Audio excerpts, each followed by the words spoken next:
Hey everyone, welcome. It is Wednesday, February the 8th, and this is Adrienne Lopez, the Integrative Awareness Coach, or the Integrative Healing Coach. I think that's what I'm changing my title to, just in case you're interested. It was Integrative Awareness Coach, but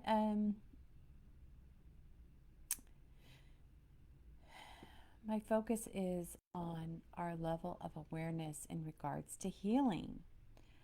And so that's what I think I'm going to focus on. The main purpose of talking about awareness is in service of healing. And that means recognizing the wholeness of who we are. So I'm a little early tonight, but I was ready. So I thought I would hop on a few moments early. And usually I post earlier in the day to remind everyone, but I got caught up in some things, so you'll forgive me for not posting the reminder today. I really wanted to come on and share with you some topics, some themes that have been bubbling up, and this at this moment, what's really showing up in regard to healing, awareness, moving forward, like what gets in the way of people. And you know, this this evolution of consciousness, this next evolutionary step that we're making isn't through the mind. And this is hard sometimes to fathom because we have this narrative or this myth of progress, that we have this linear development. And that's kind of a product of the mind. And today I wanted to talk to you about the three-part mind, or the three-part brain more specifically, and how we are going to be required to start expanding our narrative to look at all three aspects of our brain and then what becomes available. And it's not going to be, for example, in the paradigm of what we've been living in for who knows how many years now. Longer, much longer than I have been alive. But I must say that,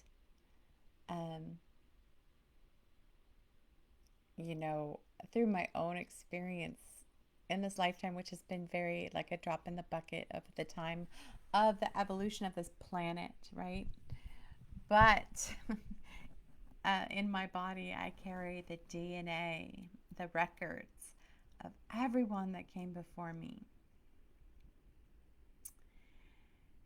And I could say a lot more about that as an intuitive person.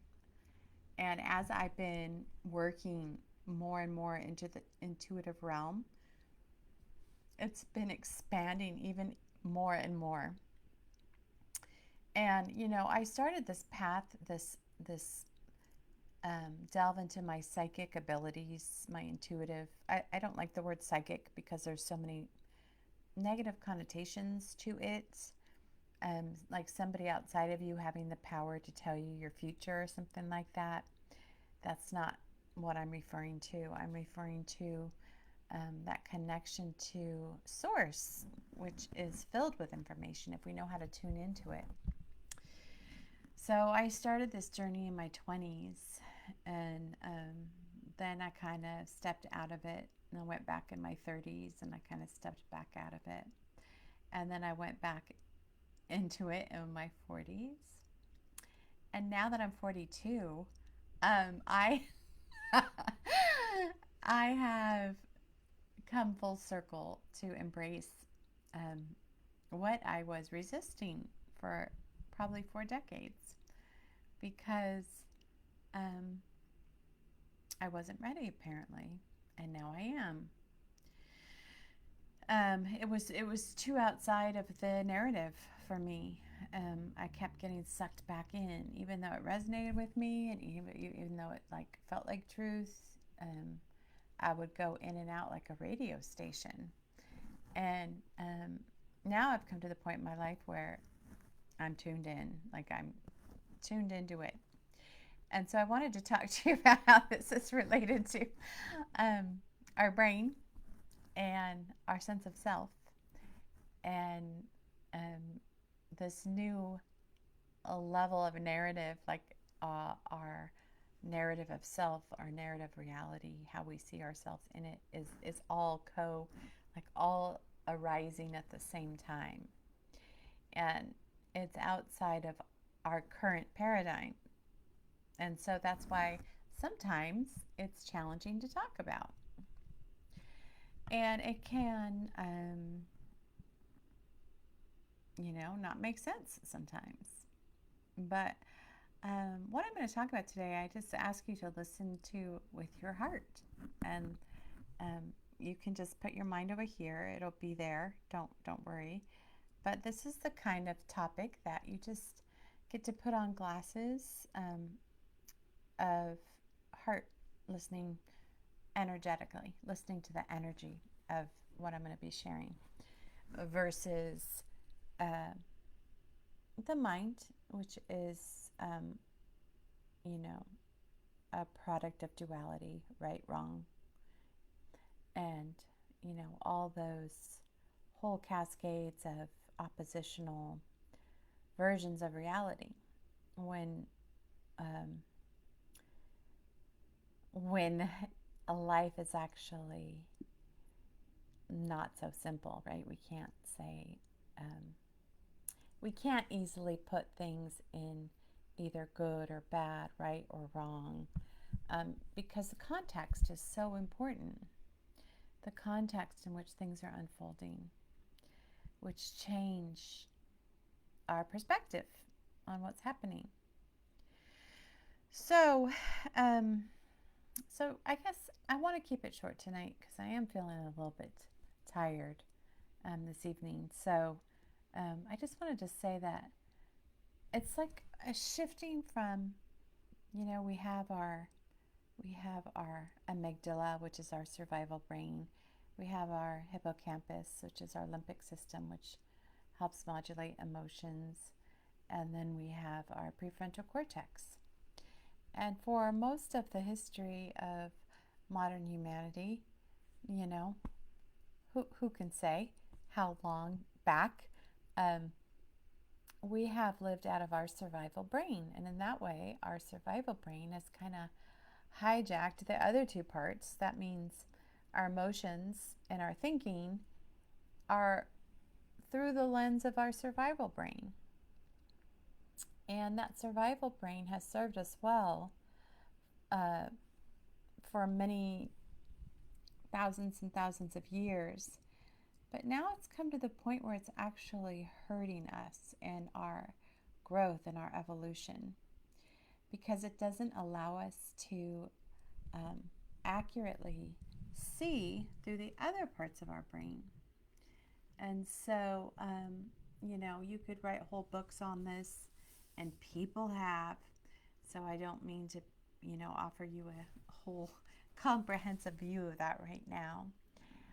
But what I do want to highlight tonight is that that survival brain works on the five senses, like what you can hear, what you can see, what you can smell, what you can touch, what you can taste, for example. And we also have a sixth sense, so to speak, um, and this is an energetic sensitivity that is all around us all of the time. We are using it to monitor our safety in a room.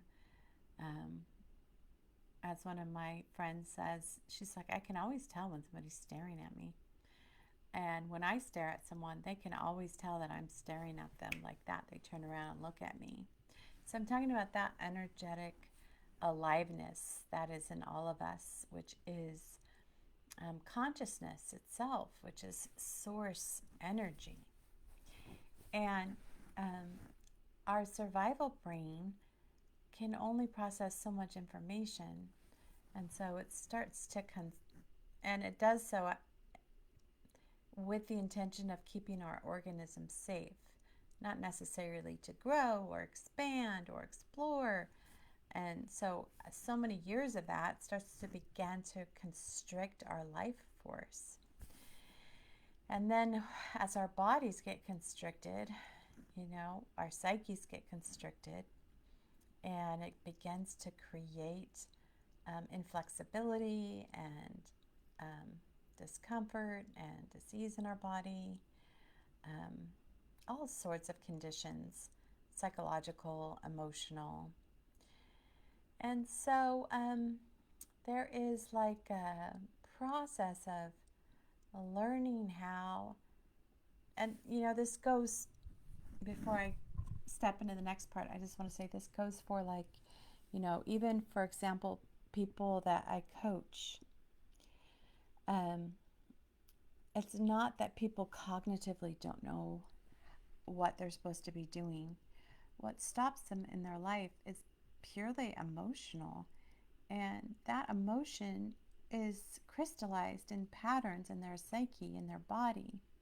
So while they say oh, I really want to do this, but I don't know why I keep procrastinating, because it's not a logical process, right? It's in our body, it's in our energy.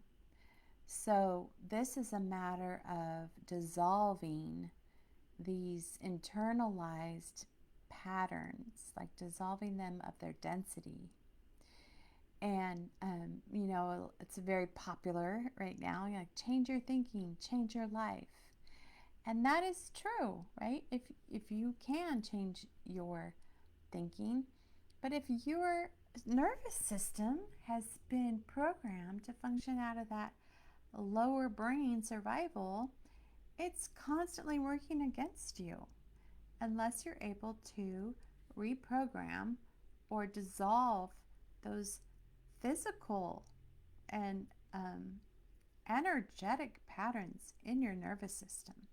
So this is what I'm talking about. How do we do that?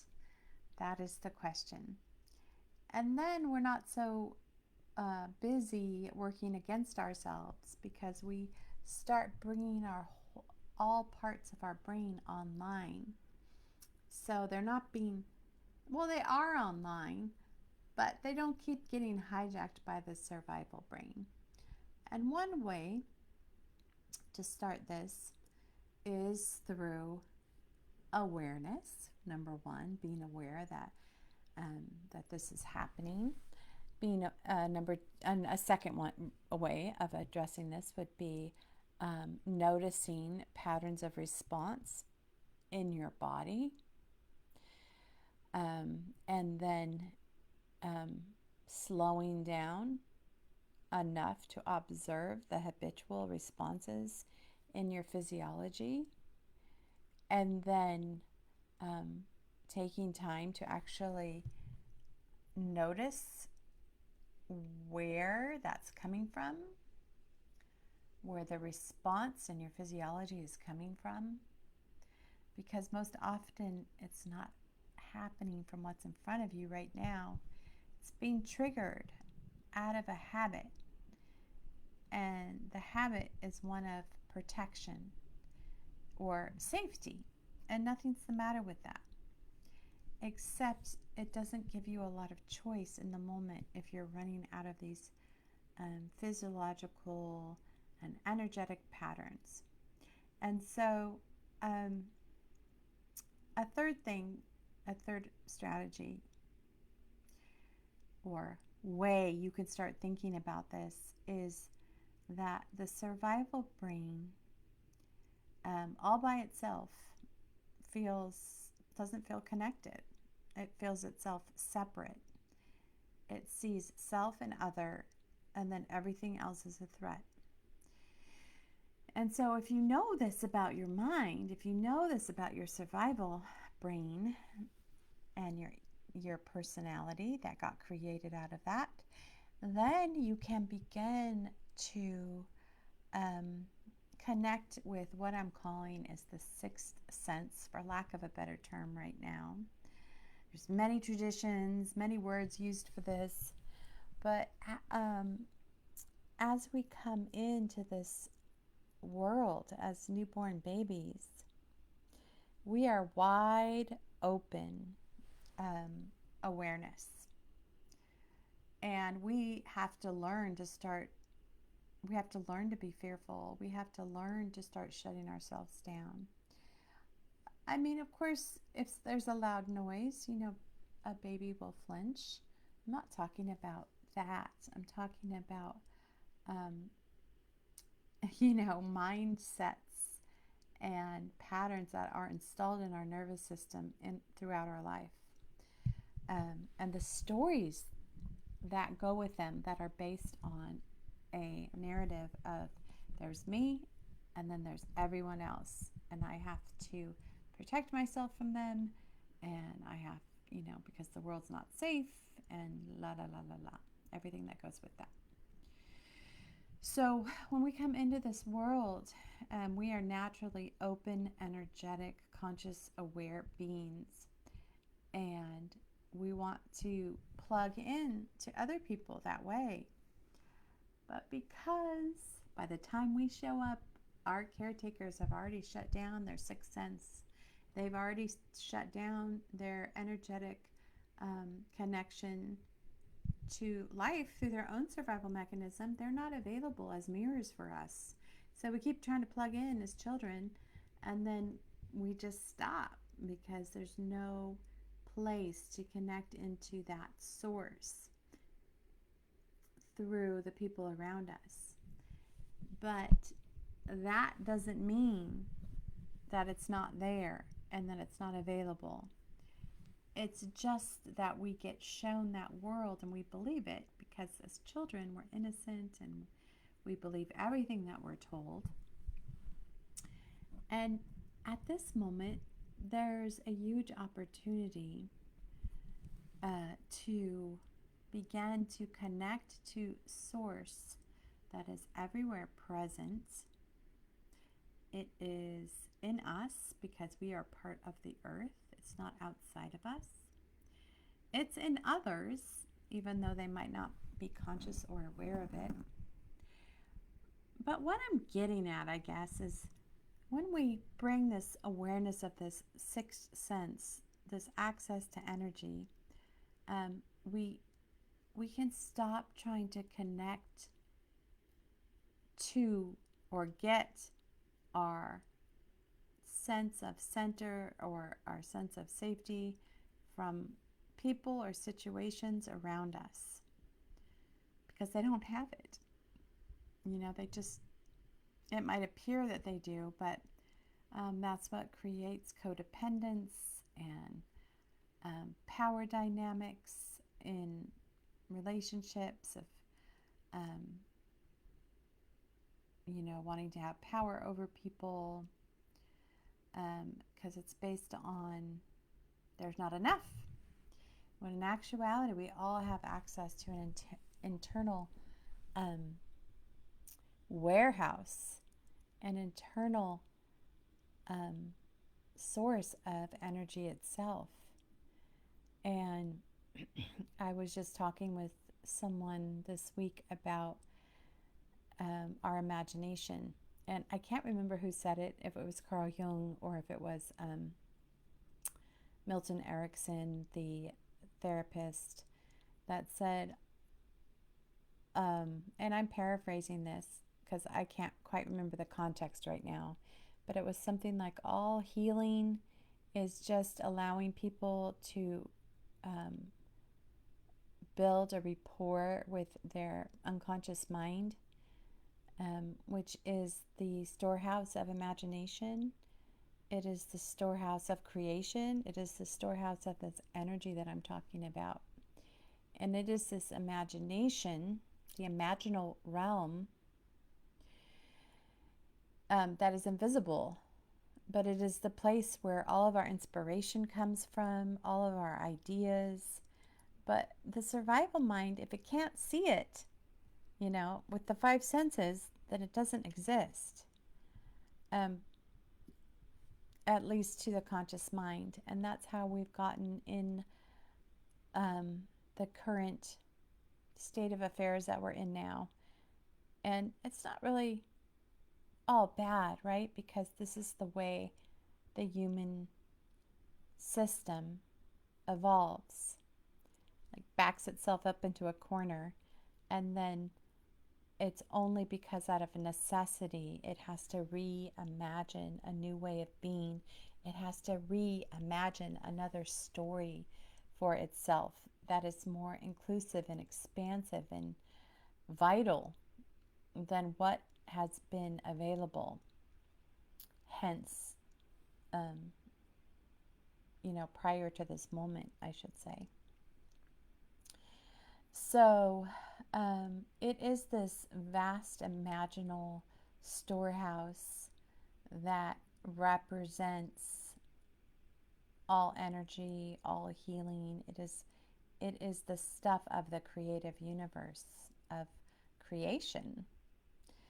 And once you begin to more intentionally rebuild a rapport with that realm, right? All little kids use their imagination and dream up things until they're told to get serious and grow up. All the time, um, you know, the adults around not realizing that that is a vital source creation. Like, we need that energy. And if we were using it intentionally instead of shutting it down in our children, who knows what would be possible, right? It would be the realm of the impossible made possible, because we would quit putting limits and on what is available. And of course, there's always balance, right? This isn't the total rejection of the logical mind at all, but it's a redistribution of power, of like, yeah, the logical mind is helpful. It allows us to make a plan and follow through. But the real material is coming from that non-material, the real material, the real inspiration and the real source and the real energy is coming from the non-material plane, let's say. And I don't want to get religious on people. I don't even like to use the word spiritual, because it denotes that either you are spiritual or you're not. And the thing is it's just human nature to be creative. And so this creative life force, we can use it and channel it and cultivate it intentionally. It is the basic intelligence of our life that moves through us. And so I just want to end with saying that, when people come to get coaching, it's one thing, right? To support, to brainstorm, to point out blind spots of the personality that is creating obstacles and challenges. And then looking at that whole mechanism of the brain and the psyche, and bringing an awareness to how it functions and how it works and how it's related to energy.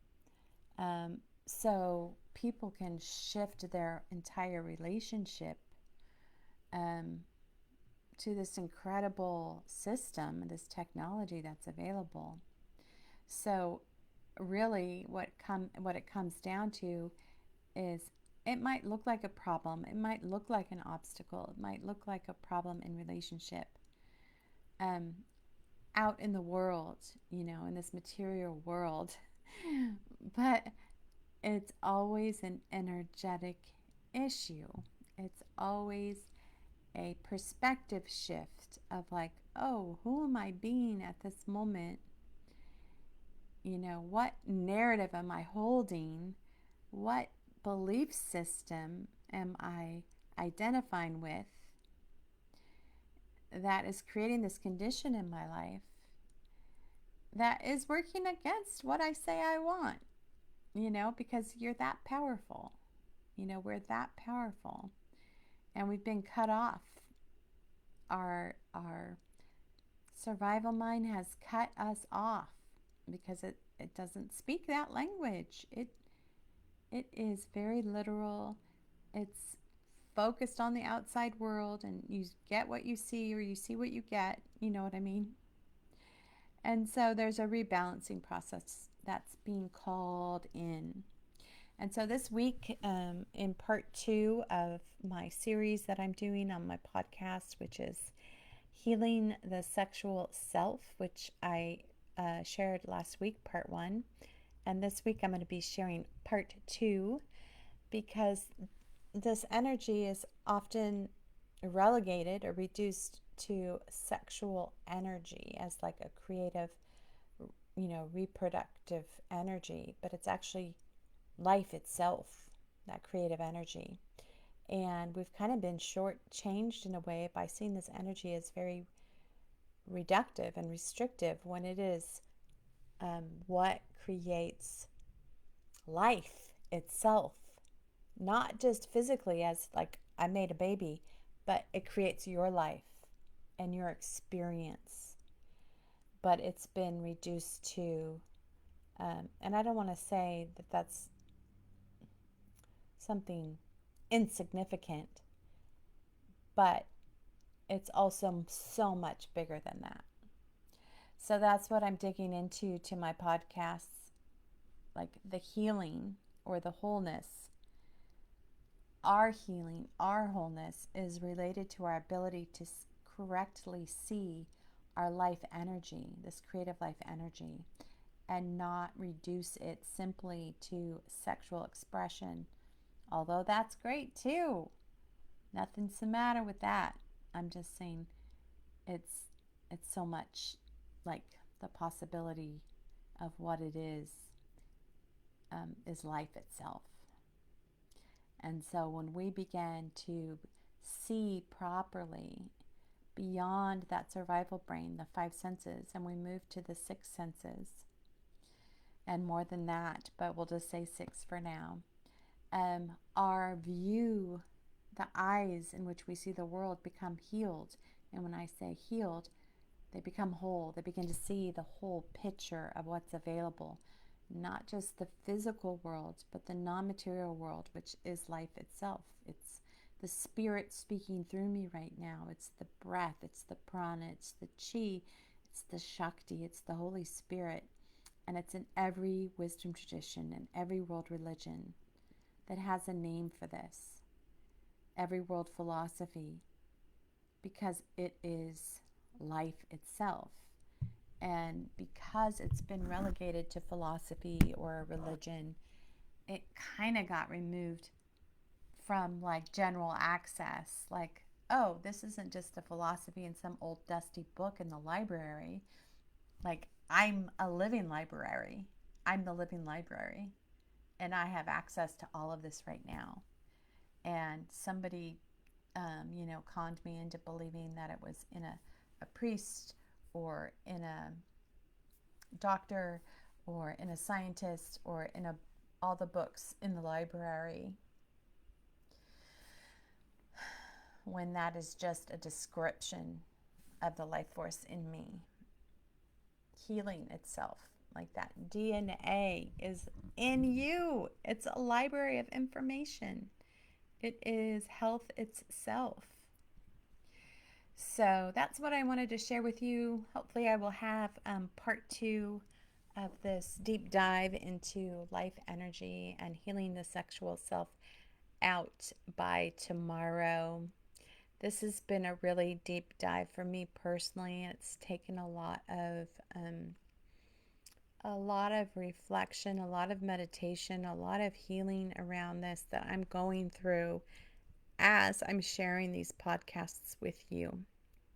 So I am documenting my own trailblazing path through this work of soul recognition.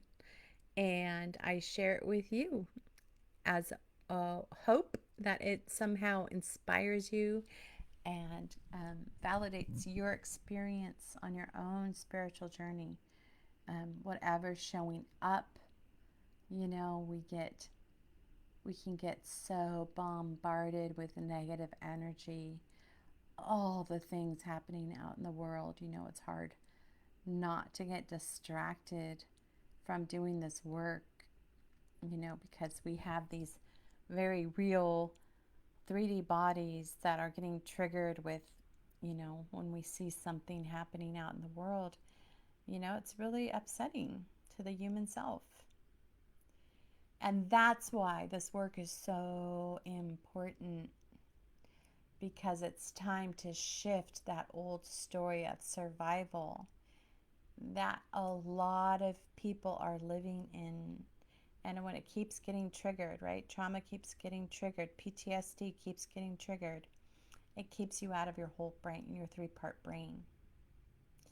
And so it takes immense courage and faith and belief in your inner knowing to step through that veil. That's why I call my podcast Lifting the Veil. Maybe I should call it, I don't know, breaking through the veil, stepping through the veil. You get the idea. Anyhow, that's what I wanted to share with you tonight. So if you heard something that resonated with your heart or something that made you go, leave a comment. Let me know what it stirred up in you. Leave an emoji, share. And if you'd like to find out more about the work that I do, please check out my website at www.mindheart-space.com.